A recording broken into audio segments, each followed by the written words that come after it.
Milhares de vândalos que viajaram a Brasília não precisaram se preocupar com os gastos. Por trás do atentado contra a democracia, houve financiadores e também estimuladores que insuflaram a tentativa de golpe. As prisões em flagrante aconteceram nas ruas e nos palácios do Planalto, Supremo Tribunal Federal e Congresso. Essas imagens mostram policiais militares prendendo e algemando os golpistas dentro do Planalto. Segundo a Polícia Civil, ontem, 300 terroristas foram detidos e identificados.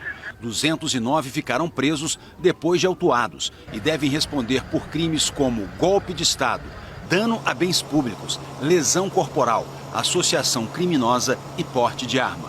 Hoje pela manhã, os criminosos foram transferidos para 2 presídios do Distrito Federal.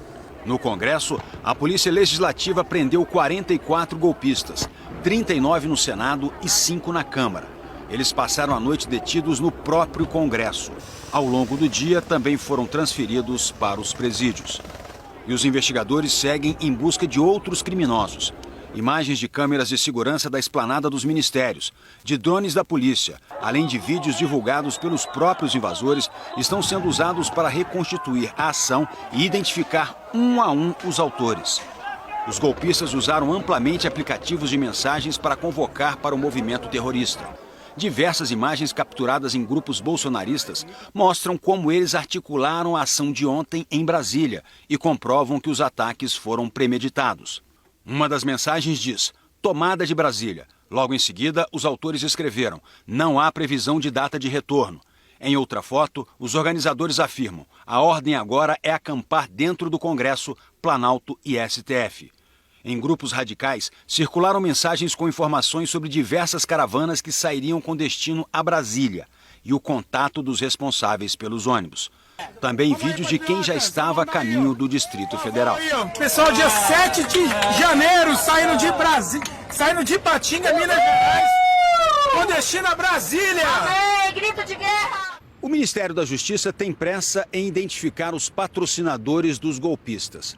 A TV Globo apurou que, nos depoimentos, presos afirmaram ter recebido financiamento para participar dos ataques em Brasília e que, em muitos casos, o patrocínio veio de estados onde eles não moram, como Pará, Rondônia e Mato Grosso. Nos depoimentos, alguns dos presos contaram que as ofertas de dinheiro para participar dos atos de vandalismo foram feitas em grupos de aplicativos de mensagens. A TV Globo teve acesso a um desses depoimentos.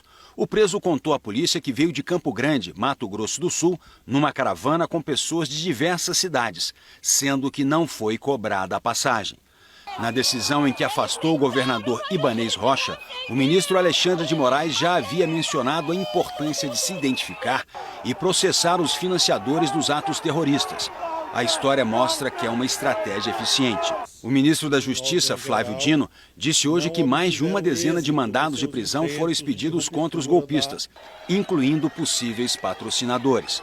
A Polícia Federal identificou financiadores em ao menos 10 estados. Não é possível ainda distinguir nitidamente responsabilidades quanto ao financiamento. O que é possível afirmar cabalmente é que havia financiamento. Nós temos a relação de todos os contratantes dos ônibus. Todas essas pessoas serão chamadas a prestar esclarecimentos, porque são pessoas que contrataram ônibus que não eram para excursões turísticas. O que eu posso acentuar, frisar, realçar, é que seja quem for os financiadores, eles serão chamados à responsabilização penal e civil.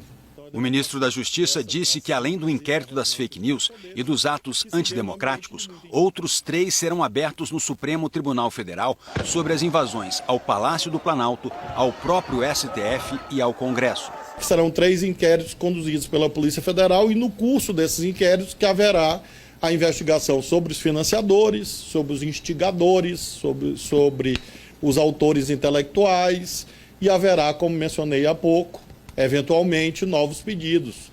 Aí não mais de prisão em flagrante. A situação de flagrância se esgotou. E agora nós estamos tratando de outros 2 tipos de possíveis prisões. Prisões temporárias, que são prisões para aprofundar as investigações, 5 dias a princípio, ou prisões preventivas para garantia da ordem pública e assegurar o cumprimento da lei penal.